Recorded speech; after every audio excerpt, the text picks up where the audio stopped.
Hello and welcome to Happy Foot, Sad Foot. I'm Travis Hellwig. I'm Darren Miller. I'm Vince LaRosa. So look, this is going to be a different post game than what we normally do.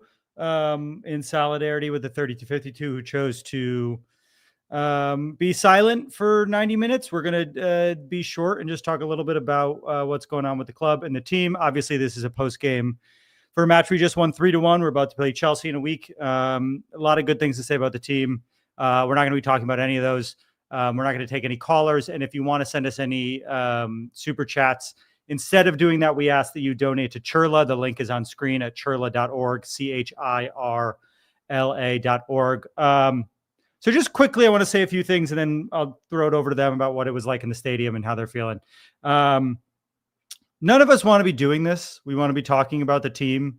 We want to be talking about this club that we love and a game that was pretty fun to watch at times. And there's going to be some people listening to this that will say, like, just stick to sports. Why are you doing this?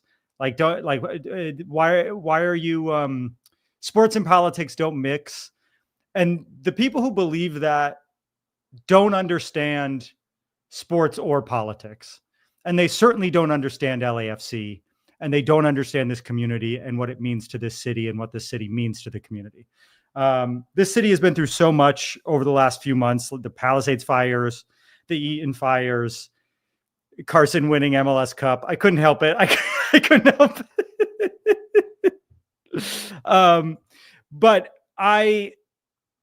over the last few days, I've been heartbroken for Los Angeles. I really have, for all the obvious reasons, but because lots of people voted for a guy who, because they hate communities like ours, because they hate cities like ours. And a city like LA is far from perfect. We know that, but like it embraces multiple languages and multiple cultures and multiple ways of life, where someone's desire to represent their own culture is a strength and not something to fear. And this is the first city where I felt truly at home. And I resent so much the fact that there's people in my country that hate us for those strengths.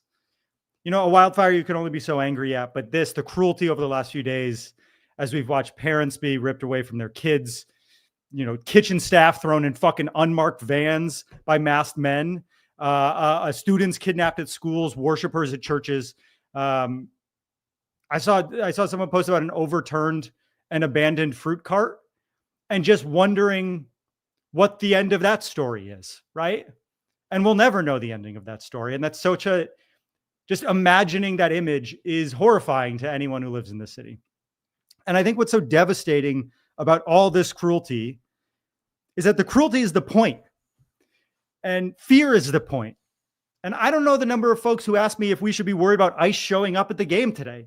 And that fear that they're trying to put in a community like ours, a beautiful fucking community like we have here at LAFC, is what they're trying to do. And so I know there's people that will hear this and be like, well, they are criminals, right? Well, if they're criminals, I'm a criminal. I've sped on the fucking highway. I've brought weed on planes. I've bought drugs. I've jaywalked, right? I drank underage. I've done a whole bunch of crimes. And if I got caught for any of that shit, I would go to court and I would get due process and I would be treated with fucking respect. And I would be treated with that respect because of the color of my skin and because of where I was born. But this country is supposed to be better than that. And if you really believe that those people are criminals, then they should be treated with the same respect that I would be treated in and given that same due process, right? Because if you're worried about law and order, the way to solve that is not less law and order. I'm almost done. I'm sorry. And we'll get to it. But back in 2018, I remember I first started being a fan of this team. And I saw an abolish ICE flag in 2018. And there was just a moment where I remember taking a photo of it. It was that and actually a Palestinian flag, but we don't need to get into that. And I just remember it being like, oh, I found a club that represents my values. And it's not just a team. It feels like a club, right? And today, watching the loudest fan section in Major League Soccer stand silently for 90 minutes to represent what it would be like to lose immigrants in this country and in this city, I was proud again because, I feel hopeful that this city is not rolling over, right? And this team is fighting for its community. And I said it in November before the election, and I'll say it again. When we say shoulder to shoulder, we mean shoulder to shoulder. It doesn't matter who you are or where you were born or who you kiss. If you care about the city and these colors, you're welcome here. And if you're trying to decide who's welcome here, that means you're not welcome here. And today, watching our fans band together like that, some protesting before the match, I realized how fucking lucky I am to host a podcast about this team in this city, because we actually care about each other, because we actually take care of our own, because just because I don't know you, that doesn't mean I won't fucking fight for you. And there's nothing more American than that. And so I can't do a normal post game today. And we talked about it a little bit, and I'm unable to do it. I want to talk to Darren and Vince and see what it was like on their end. But long story short, fuck ICE. LAFC is winning the Club World Cup. Alexi Lalas can eat my fucking asshole.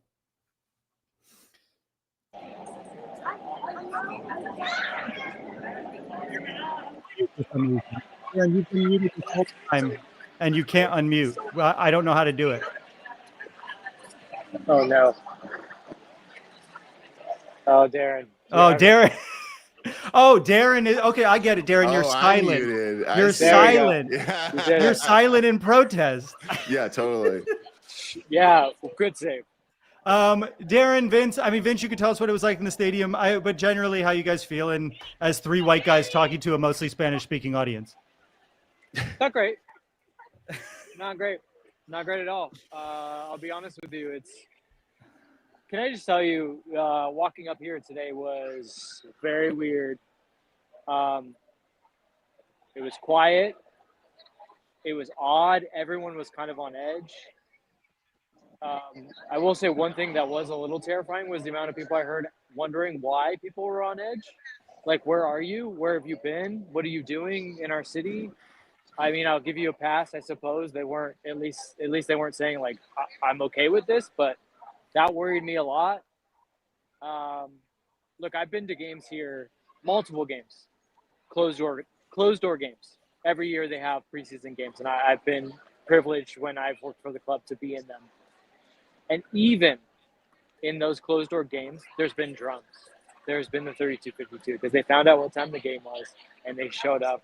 And they would normally be at that entrance on the northwest corner, and they'd be banging drums. And at least you could hear that. And that made you know, like, hey, we're going to be playing football today. We're going to be playing soccer today. And we didn't have that. Darren asked in our text chat, like, what's it like? It felt like being at a baseball game. And I mean that in the most horrible way possible. Like, it was like just something else, man. Like, you could just hear, I felt like I could hear people across the stadium from me. But look, if you were watching on TV, you got to see what a multiple billion-dollar company wants to do with their broadcast and what they want to show. And I'm assuming they showed the game, and that's fine. I will say here, the camera operators, because they live here and they know the people here, they were not doing that. Multiple times, like to start the game, that big abolished ICE banner that maybe you guys have now seen on social media and things like that was brought into full focus on the big screen, and everyone went nuts. Like, that was, until then, no one had cheered. Like, people were just kind of like, oh yeah, we're coming out, we're going to play a game. And then that went on the big screen and people cheered. And that was a cool moment. Throughout the game, there was moments where the cameras would show different signs. There was a fuck ICE sign that I believe got confiscated, which we can debate what that is. I mean, look, there was the word fuck on it. Yeah, there was the word fuck on it. Kidnapping school, but swearing is crossing a line, Vince. I'll say there was a bunch of other. It's not like they took all. So like I can. When your family's being kidnapped, you have to be polite. You have to be polite when your family's being kidnapped. Yeah. There was. That is not peaceful. Yeah, there was a little ruckus and some booze for that. I will. When Denny scored the penalty, there was a different fuck ICE banner, which was a kind of a cool one because it was black and gold, and like you couldn't really tell what it said, but they held it up for a little bit, and then they were like, "Okay, take it down," because they were maybe hoping that like it would get on TV or something. They took it down, so they were a little bit more strategic. But man, it was. I talked to somebody, a friend of a friend that was here, and it was her first game. And she said, "I've never been here. What's it going to be like?" And my friend said, "It's going to be very different than it's ever been. I don't know if you'll like it." And she said, "Why? Is it because everything is going on?" And I said, "Yes, absolutely. It's because of everything that's going on." So she knew at least. And you know what she said? She said, I'm proud that I'm here. I feel privileged to be a part of it and be a part of something where people care so much that they're going to go out in public at a time when we all feel terrified to go out in public. As you said, Travis, like that is the point, is to scare people from going out in public. And I 100% understand anyone that is terrified. But it felt good to hear from somebody to say like, well, we're here, and for the people that can't be here, we'll respect. Like she legitimately was like, well, what's going to happen? I said, so there's a group that normally cheers, and what they're saying is normally you would hear drums and you hear this rhythm and pulse to the game through the entire game, even before, like you should be hearing it now. You can't hear it now. And she goes, okay, so what does that mean? I go, well, they've decided they're not going to. Not just that it was explicit, we're not going to. And she was like, oh, thank you for telling me. I want to be a part of that. I want to be a part of what they're doing and why they're doing it. So look, there's still people that just are new here, and they showed up and they learned something today and they felt powerful and a part of something. But I'd be lying if I didn't say it wasn't sad. Like it just felt like a procession, like a funeral, for a lot of it. And then I will say, after the 90 minutes, they said they weren't going to do it for the 90 minutes. At about 92, they went off.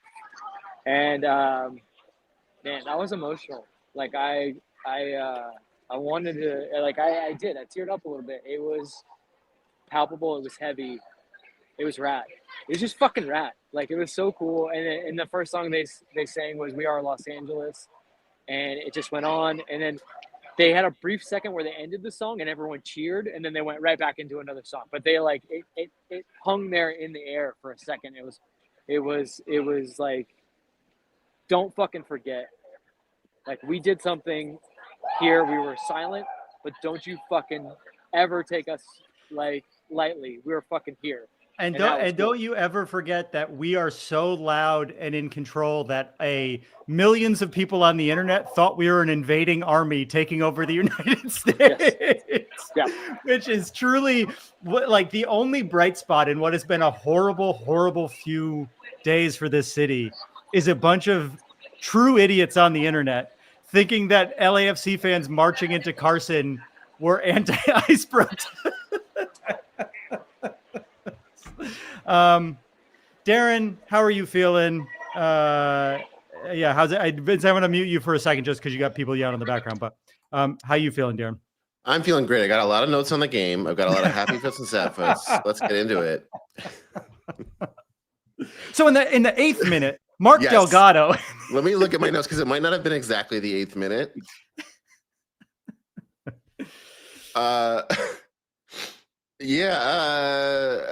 am. I'm not going to try to overlap anything that you guys covered. I'm proud, as always, for you, both of you, to speak for me. And I wholeheartedly endorse everything you've said. I guess I just want to say that everyone realize everything that Vince just described and understand that in a weird way, but also, as always, this club and this fan base is a microcosm of the city in a way that I think is special in this sport. That's why this sport and this club are special, is because it's a sport where you not only care about the game, but also your neighbors. I don't think that is really necessarily true in other sports. It's a kind of a siloed experience when you go to a game in another sport. For whatever reason, you're there with the people that you're there with, and other people are cheering for the same thing you're cheering for, but that's kind of it. So I think it could not have been a better reminder from the 3252 that this is the time for you and for all of us to do whatever is within your means to take care of and support your neighbors and the people that call the same place home. I think we all have different things that are and are not within our means. And we can all just take a second and be like, what is it that I do normally or can do now to stretch a little bit that makes sense, that helps in a small way? It can be time, it could be money, it could be attention, it could be talking to people, it can be talking to people who aren't as aware and maybe they have things they can do. It can be talking to people who are in trouble. Just do something. What we're doing right now is a pretty low bar for where we're at. We should do this and more. But yeah, I guess I appreciate the 3252s tonight more than ever for sending a reminder that ultimately was much louder than they've ever been, despite the silence. And nothing makes me feel more like I'm a part of Los Angeles than rooting for this team and this club. 100%. And it's a rare thing in this world to find a group that feels like people from all walks of life coming together and really supporting one another. And obviously, there's people within this fan base and this community that are suffering in ways that I have no frame of reference for.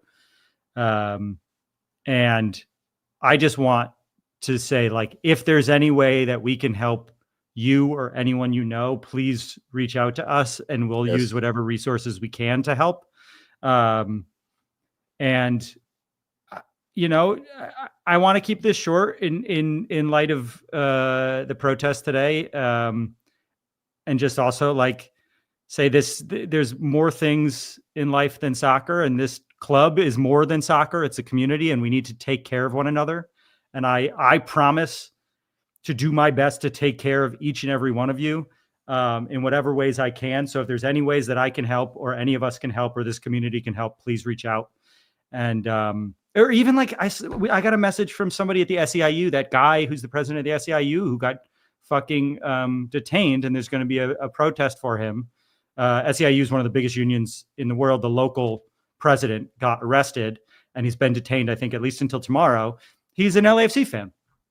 And a guy at the SEIU reached out and was like, he's black and gold, so pass word around. We're having a protest tomorrow. This club means a lot to this city, and especially to the working class parts of this city. And I just want to make sure that anyone listening is going out of their way to helping the city of Los Angeles and this community in whatever ways they can. And judging by the people that I've met in this community, I know you're way ahead of me. But yeah, I don't know. Anything else any of you guys want to say? I think we should leave it there. We'll have a much more fun preview for our match against Chelsea. Chelsea. But real quick, I like what Travis is saying. Just to put a finer point, even finer point on it. Like, this is also a reminder of like how powerful it is to have an ethos of any kind, to actually stand for something. It allows fandom of this club to be a shorthand, to be a handshake, for people to know what you're about. And so, like, yeah, like Travis is saying, let's use that. That's leverage now. Like they were. It was a ridiculous mistake that people thought that the 3252 getting ready for a match was an insurrection. But you know what? That is a group of people that's really good at organizing. So Darren's calling for an overthrow of the government by the 3252 right here. They're on really good at YouTube.com. organizing peacefully and lawfully. But organizing is very helpful. So, all right, Vince, anything you want to leave us with? I love you guys. I love everybody. I love Los Angeles. That's all we gotta got to end on that. I love you. Bye. I love you. I love you. Bye. I love you. Bye.